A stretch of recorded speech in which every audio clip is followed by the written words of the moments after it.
अस्सलाम वालेकुम, मैं हूँ रिजवान उसरत। निगरान हुकूमत और निगरान काबीना मुकम्मल हो चुकी है और उसका बाकायदा तौर पर पहला इजलास हो गया है और इजलास की बहुत अहम तरीन अंदरूनी कहानी, अंदर क्या डिस्कस हुआ है, क्या पॉलिसी डिस्कस की गई है, आगे किस तरह से मामलात को चलाना है, इमरान खान से मुतल्लिक क्या फ़ैसला किया गया है, इलेक्शन से मुतल्लिक क्या फ़ैसला किया गया है और इकॉनमी से मुतल्लिक क्या फ़ैसला किया गया है। ये बहुत अहम तरीन फैसले बहुत और इवन के जड़ामाला का जो वाक़या हुआ है उससे मुतल्लिक भी बातचीत की गई इस इजलास के अंदर। और बाद में आके जो इंफॉर्मेशन मिनिस्टर हैं मुर्तज़ा सोलंकी, उन्होंने आके ब्रीफिंग दी, उन्होंने आके न्यूज़ ब्रीफिंग दी, साफियों को बताया प्रेस कॉन्फ्रेंस करके कि आज के इजलास में क्या बातचीत हुई है। लेकिन अहम तरीन जो अंदरूनी कहानी है वो मैं आपके सामने शेयर करता हूँ। सबसे बड़ा जो सवाल था, सबसे बड़ा इस वक्त जो पब्लिक में भी सवाल किया जा रहा है, अवाम में सवाल किया जा रहा है, इदारों में सवाल किया जा रहा है, हर जगह के ऊपर यही सवाल किया जा रहा है कि इलेक्शन कब होंगे। अब इलेक्शन कब होने हैं इसको आपने समझना है। देखिए, कल जो है वो एक बहुत बड़ी मुलाकात हुई और मुलाकात असल में हुई थी chief justice of Pakistan justice Umar Ata Bandial और chief election commissioner Sikandar Sultan Raja के दरमियान। ये जो मुलाकात है ये एक बहुत बड़ी मुलाकात और उसके बाद इलेक्शन के हवाले से कुछ चीज़ें सामने आई। इलेक्शन कमीशन ऑफ पाकिस्तान की जानिब से ये प्रेस रिलीज जारी की गई और प्रेस रिलीज में ये बात की गई कि इलेक्शन अगले कम अज़ कम 4-5 महीने तक तो नहीं हो सकते और दिसंबर की तारीख उसमें लिखी गई कि दिसंबर तक तो इलेक्शन का इनेकाद मुमकिन नहीं। उसकी वजह यह है कि हल्का बंदियाँ करनी है, हल्का बंदियाँ करने के बाद इलेक्शन का इनेकाद किया जाएगा। आज की मीटिंग और कल जो एक आज के इजलास, काबीना इजलास की कहानी और कल जो एक मीटिंग हुई है चीफ जस्टिस और चीफ इलेक्शन कमिश्नर के दरमियान, दोनों इजलास में, दोनों मीटिंग्स में यही सबसे बड़ा पॉइंट और यही सबसे बड़ा एजेंडा था कि इलेक्शन किस वक्त करवाने हैं। आइनी और कानूनी तौर पर अगर देखा जाए तो इलेक्शन करवाने की जो तारीख है वो तो आइन और कानून के अंदर बड़ी वाज़ेह है, बड़ी तय है कि अगर मुद्दत पूरी होती है कौमी असम्बली की तो आपने 60 रोज़ में इलेक्शन करवाने हैं और अगर कौमी असम्बली की मुद्दत पूरी नहीं होती और जिस तरह से अभी ये किया गया है, 1-2 दिन पहले इन्होंने डिसॉल्व कर दी है, तो फिर 90 रोज़ में इलेक्शन होने हैं। ये तो आइन के अंदर बड़ा वाज़ेह लिखा हुआ है। अब इलेक्शन से भाग क्यों रही है और इलेक्शन क्यों नहीं करवाना चाह रहे? एक तो इलेक्शन डिले किया जा रहा है, फिर इलेक्शन डिले क्यों किया जा रहा है, ये सबसे बड़ा सवाल है। पीडीएम हुकूमत ने जाते जाते जो ये काम डाला है सीसीआई का और सीसीआई से अप्रूवल दिलवा के नई मरदमशुमारी के मुताबिक इलेक्शन करवाने का जो इन्होंने अप्रूवल दी, उसके मुताबिक अब इलेक्शन कमीशन ने कहा कि हमारे पास ये चीज़ है कि हमने अब हल्का बंदियाँ पहले करनी है और उसके बाद इलेक्शन करवाने। इससे पहले भी ये काम डाला गया, वो ये था कि सदर से इख्तियारात पकड़ के तो इलेक्शन कमीशन को दे दिए कि इलेक्शन कमीशन के पास ये इख्तियार है इलेक्शन की डेट अनाउंस करने का। क्योंकि इससे पहले जिस तरह से पंजाब और केपी के अंदर हुआ, पंजाब और केपी में सदर पाकिस्तान की जानिब से इलेक्शन की तारीख का ऐलान किया गया, जिसको इलेक्शन कमीशन ने मानने से, उसके ऊपर अमल दरामद करने से और इवन के सुप्रीम कोर्ट का हुक्म भी आ गया था कि आपने फलां डेट को इलेक्शन करवाने हैं, वो 14 मई थी, इन्होंने इलेक्शन करवाने से इनकार कर दिया। तो इन्होंने इख्तियार पकड़ के वो भी इलेक्शन कमीशन को दे दिया। तो अब इलेक्शन कमीशन बड़ा पावरफुल है, इलेक्शन कमीशन ने अब फैसला सुना दिया। आज जो इजलास हुआ है काबीना का, उसके अंदर भी ये डिस्कशन की गई कि इलेक्शन कब करवाने हैं और इस बारे में मुर्तज़ा सोलंकी से सवाल भी किया गया जो इंफॉर्मेशन मिनिस्टर हैं कि इलेक्शन कब करवाने हैं। तो उन्होंने तो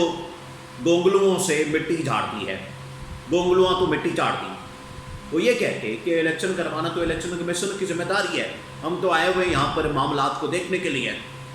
तो इस वजह से इलेक्शन तो दूर दूर तक नज़र नहीं आ रहे। हमने जब इलेक्शन कमीशन हमें कहेगा और हम इलेक्शन करवा देंगे, जितनी देर तक इलेक्शन कमीशन नहीं कहेगा इसका मतलब है कि इलेक्शन नहीं होने। एक तो ये जो 3-4 इवेंट्स और सीरीज़ हैं इनकी वजह से आखिरकार इलेक्शन आगे जा रहे हैं। एक तो ये कि इन्होंने इलेक्शन कमीशन को इख्तियार दे दिया कि वो डेट अनाउंस करें, दूसरा ये कि इन्होंने सीसीआई मीटिंग कॉल करके अप्रूवल दे दी मरदमशुमारी की, तीसरा ये कि इन्होंने 90 दिन का खुद टाइम दे दिया और अब ये इलेक्शन से मुकम्मल तौर पर भागना चाहते हैं। अब ये क्यों भागना चाहते हैं, उसकी वजह ये है कि पाकिस्तान के अंदर इस वक्त ये बाकायदा سوچا جا رہا ہے اس بارے میں کہ عمران خان اور پی ٹی آئی کو الیکشن پروسیس سے کس طرح سے نکالنا ہے، کیونکہ اگر بلے کا نشان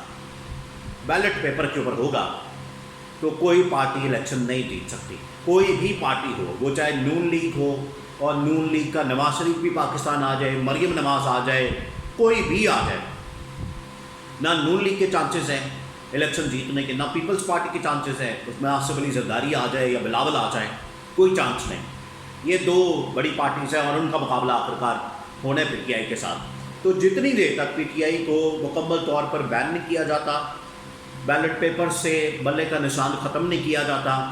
عمران خان کو مستقل طور پر جیل میں نہیں رکھا جاتا، اتنی دیر تک ہم الیکشن کے اندر نہیں جا سکتے۔ اور یہ اسی وجہ سے الیکشن کو ڈیلے کیا گیا کہ عوام کی جو میموری ہے وہ بھی بڑی کمزور ہے، تھوڑی ہوتی ہے، تو ہمیں ٹائم مل جائے گا ریکور کرنے کا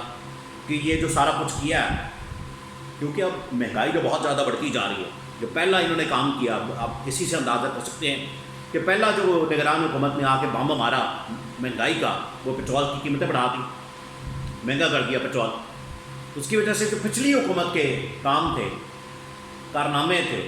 یا ان کی جو کرتوتیں تھیں، ان کے اوپر پردہ پڑ جائے گا اور سارا کچھ نگران حکومت کے اوپر پڑ جائے گا، ہمیں تھوڑی سی فیس سیونگ مل جائے گی۔ ایک تو یہ سوچ پائی جاتی ہے، یہ سوچ ہے کہ اس وجہ سے نگران حکومت اگر تھوڑی سی لمبی ہو جاتی ہے تو ہمیں کوئی پرواہ نہیں، 6 مہینے بعد الیکشن ہو جائے، لیکن ان کو یہ اندازہ نہیں ہے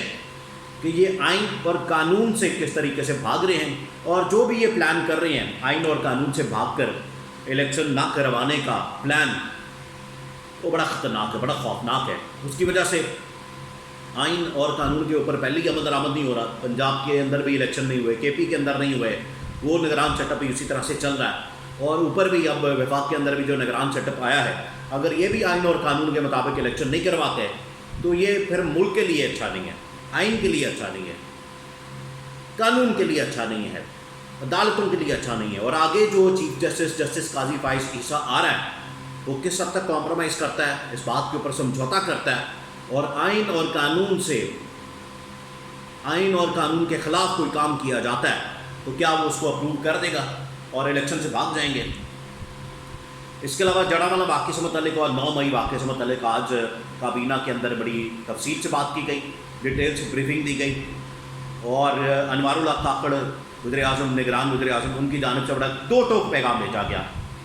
اس سے آپ اندازہ کر سکتے ہیں اس پالیسی کا، اس نگران حکومت کی، کہ 9 مئی واقعے کے ایک تو ان کے ذمہ داروں کو ہم نے نہیں چھوڑنا، اور اس میں ایک ہمیں نظر آیا ہے کہ اب حسان نیازی کو بھی ملٹری کورٹ کے حوالے کر دیا۔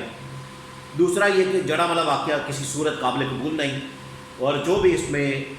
جلاؤ گھیراؤ کرنے والے لوگ ہیں ان کو بھی ہم نے کٹہرے میں کھڑا کرنا۔ دیکھیں اس میں تو کوئی شک والی بات نہیں ہے، پاکستان کے اندر